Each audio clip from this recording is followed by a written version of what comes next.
All right, Father Ryan, hi. Welcome. I have a question here for you.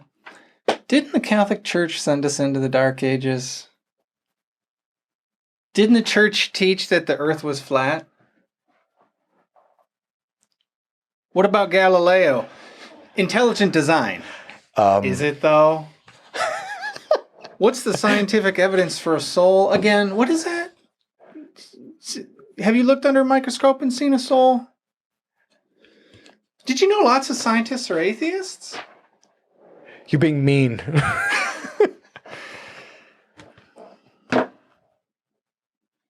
It is still January. No, it's not. It's February, but we're still in the theme of you can't love what you don't know. And so if you participated in our book giveaway a couple weeks ago, you may have picked up this book, Faith and Science. Hundreds of you did. And we have for you just one question that Father Ryan really liked in this book, and he's going to share that question and sort of what he learned from it.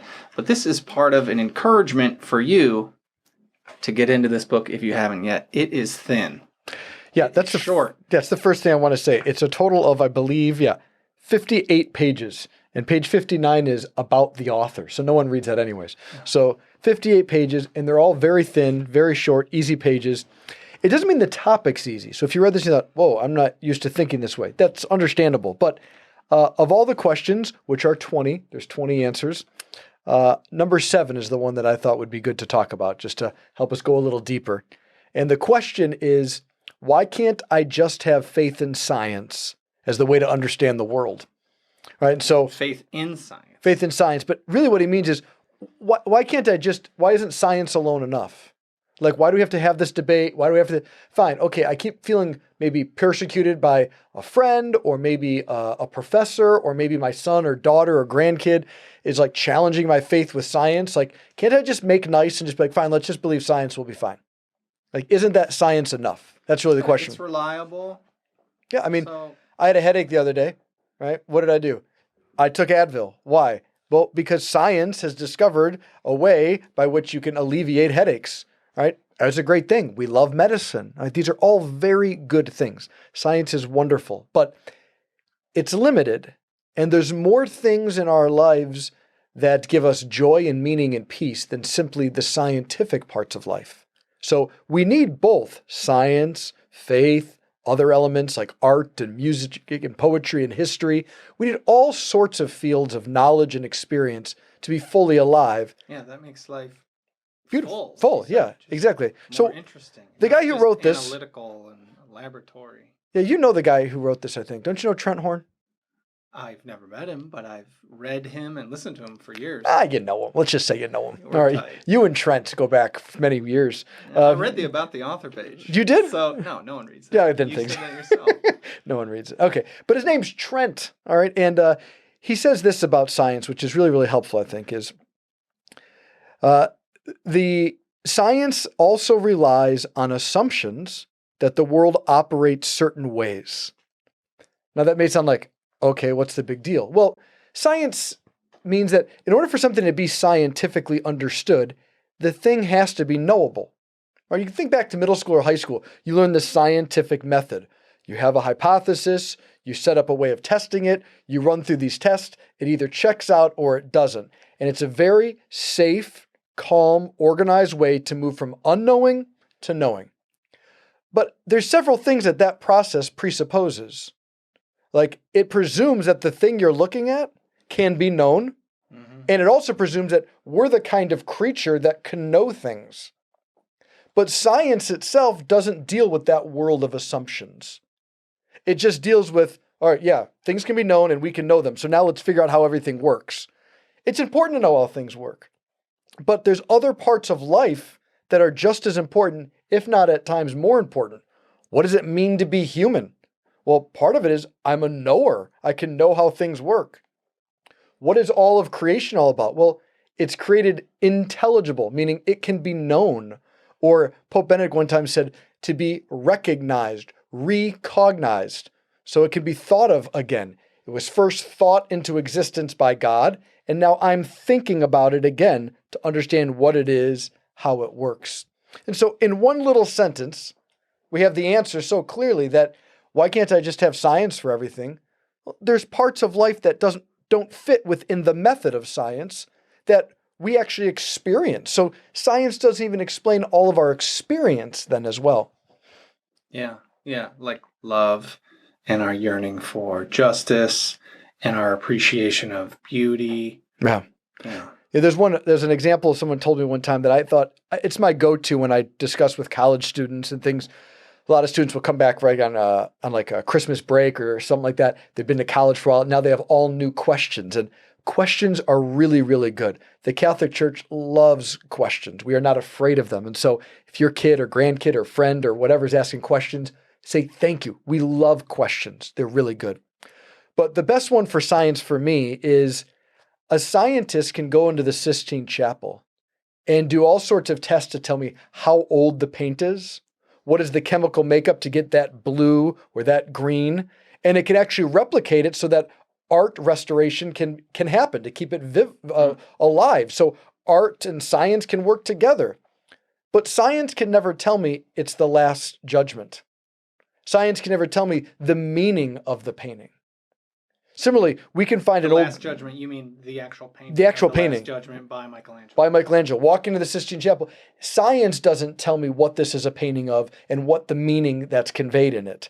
Science can just break it down and tell me things, which is useful because under St. John Paul II, he restored the Sistine Chapel to be back to its original colors and things. So that was needed. We needed to use science to help us. Another great example is you find a book, all right? It's an old book. Who doesn't like an old book? Smells old bookish. And the pages are yellow with many people reading this yum. book. All right. And you can run tests to find out, oh, what was it made out of? And you can find out how old it might have been based on the kind of paper and the date on it, and maybe the stains. There's an old coffee stain, and you realize, oh man, that was the original recipe of Maxwell House. I don't know. But you find out what age it is. And it's all wonderful. But what science can't do is tell you what the words on the page are conveying. Yeah, the meaning. The meaning. That is outside the scientific method. It can't tell me Romeo and Juliet was a tragic love story. It can't tell me Hamlet's about betrayal. It can't tell me the words of Scripture. Yeah. Right? Because there's other parts of life like meaning that just don't fit within it. But once again, there are questions that we also have, very sincere. How old is this book? How do we replicate the Sistine Chapel? That we need science for. And so it's never an either or. They're not meant to be combative. They're meant to bless each other and complement each other so that the fullness of the human experience can happen for all of us.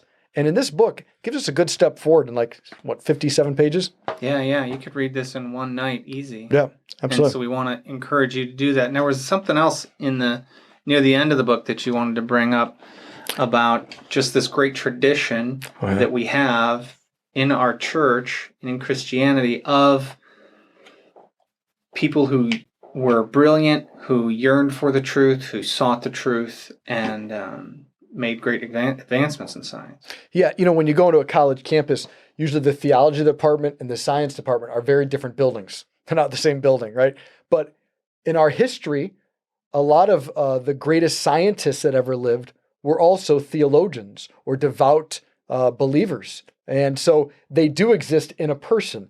And it gives a bunch of examples. Albert the Great, who is known for cataloging plants and animals. He's Saint Albert the Great. A Franciscan friar, Roger Bacon. All right, I'm just going to say the names. St. Albert the Great write the world's first encyclopedia? Yeah, the first encyclopedia on all the animals, plants, histories.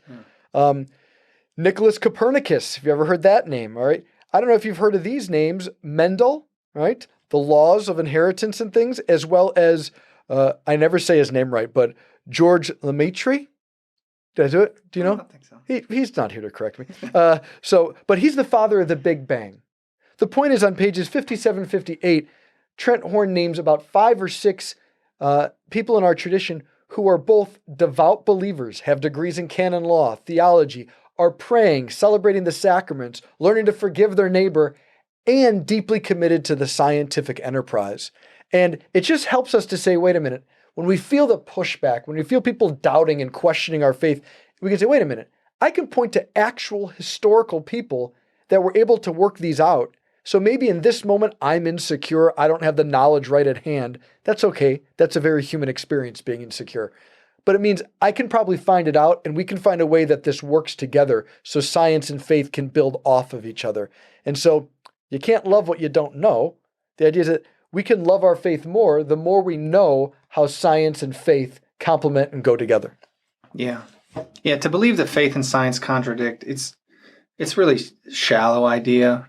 You know, it's more like bumper sticker slogans. Yeah. But some of those other specific questions that I was attacking you with at the beginning.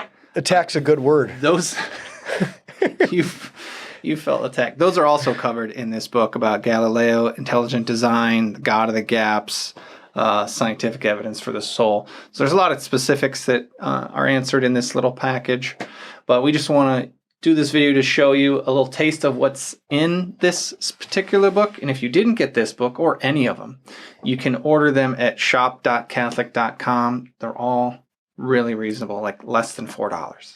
Yeah, and I just want to say, for those of you who read it, very proud of you. And if you tried to read it and you're like, I just couldn't do this, still really proud of you. You can say the year 2022, you begin trying to grow in your faith. You put effort and time set aside to grow in your faith, and that's a wonderful thing. So way to go. Lent's around the corner. Keep it up. Yeah, good job, and God bless.